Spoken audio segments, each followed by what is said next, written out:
আসসালামু আলাইকুম, সবাই কেমন আছেন? চলে আসলাম নতুন একটা ভিডিও নিয়ে। তো যারা মনে করেন পিজা বানানো অনেক কঠিন তাদের জন্য আজকে সহজভাবে একটা রেসিপি নিয়ে আসলাম।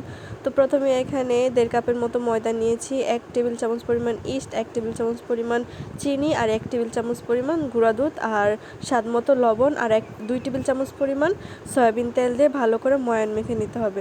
তারপর এখানে হালকা কুসুম গরম পানি দিয়ে একটা ডো করে নিতে হবে। ডোটা খুব বেশি শক্তও করা যাবে না, আবার খুব বেশি নরমও না। পানিটা হতে হবে আপনার হাতে যাতে পানিটা সয় এরকম টাইপের গরম পানিটা। তারপর দিয়ে ভালো করে আস্তে আস্তে পানি দিয়ে ভালো করে একটা ডো করে নিতে হবে। ডোটা খুব বেশি শক্ত করা যাবে না।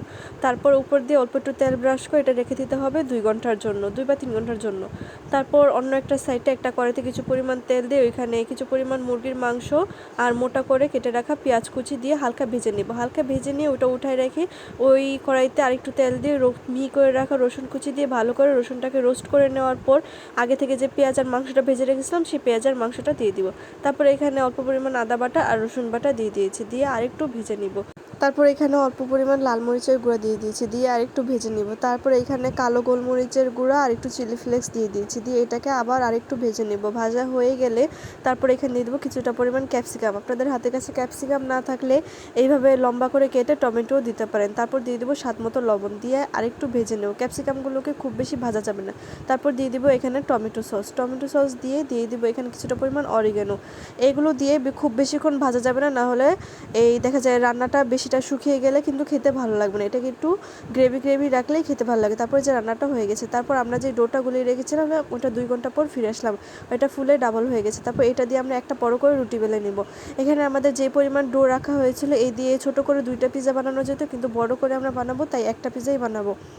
তো এরকম পাতলা করে একটা রুটি বেলে নিয়েছি। তারপর যেটাতে আমরা পিজাটা সেট করব একটা স্টিলের প্লেটে ভালো করে তেল ব্রাশ করে নিয়েছি এবং রুটির অপোজিট সাইডেও তেল ব্রাশ করে নিয়েছি। যে সাইডটা তেল ব্রাশ করে নিয়েছি ওই সাইডটা নিচে দিয়ে দিয়েছি। তারপর এই পাশে সাইড দিয়ে হাত দিয়ে ভালো করে চেপে দিতে হবে। তারপর একটা কাঁটা চামচ দিয়ে এইভাবে করে নিতে হবে। তারপর এখানে আমরা কিছুটা চিজ নিয়েছি, চিজটাকে ভালো করে গ্রেট করে নিয়েছি। তারপর সেই রুটির উপরে মেয়োনিজ টমেটো সস দিয়ে ভালো করে ছড়িয়ে দিয়েছি। আসলে মেয়োনিজ আর টমেটো সস দিলে কিন্তু পিজাটা খেতে অনেক ভালো লাগে। তারপর যেই মাংসটা আমরা রান্না করে দিয়ে রেখেছিলাম সেই মাংসটা সুন্দর করে চারপাশ দিয়ে ছড়িয়ে দিব। তারপর উপর দিয়ে একটু অরিগানো দিয়ে দিয়েছি। তারপর উপর দিয়ে বেশি করে মজারেলা চিজ দিয়ে দিব। পিজাতে কিন্তু আসলে বেশি করে চিজ দিলে খেতে অনেক ভালো লাগে। তারপর এখানে 4 পিস টমেটো দিয়ে দিয়েছি পাতলা করে কেটে, আর কিছুটা পেঁয়াজ কিউব। ডেকোরেশনটা আপনাদের সম্পূর্ণই নিজের মনের মতো। একটা বড় হাঁড়ি গরম করে ওর উপর একটা স্ট্যান্ড দিয়ে বসিয়ে দিয়েছি। পিজাটা আমাদের তৈরি হতে প্রায় 30 মিনিটের মতো সময় লেগেছে। আপনারা চাইলে এটা ওভেনেও সেট করতে পারেন, কিন্তু আমরা চুলাই করেছি।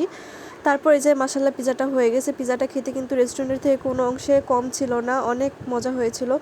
তো পিজাটা দেখতে যেমন লোভনীয় হয়েছে, খেতেও কিন্তু অনেক মজা হয়েছে। আপনারা তো অনেকভাবেই পিজা তৈরি করেন, এক একজন এক একভাবে পিজা তৈরি করে। তো এইভাবে পিজা তৈরি করে খেয়ে দেখবেন, আরও বেশি জুসি হয়। তো ভিডিওটা কার কাছে কেমন লেগেছে অবশ্যই আপনারা কমেন্ট করে জানাবেন। তো দেখা হবে আবার নতুন কোনো ভিডিওতে। ভিডিওটা ভালো লাগলে একটা লাইক কমেন্ট শেয়ার করে দিবেন। তো আজকের মতো এই পর্যন্ত, আল্লাহ হাফেজ।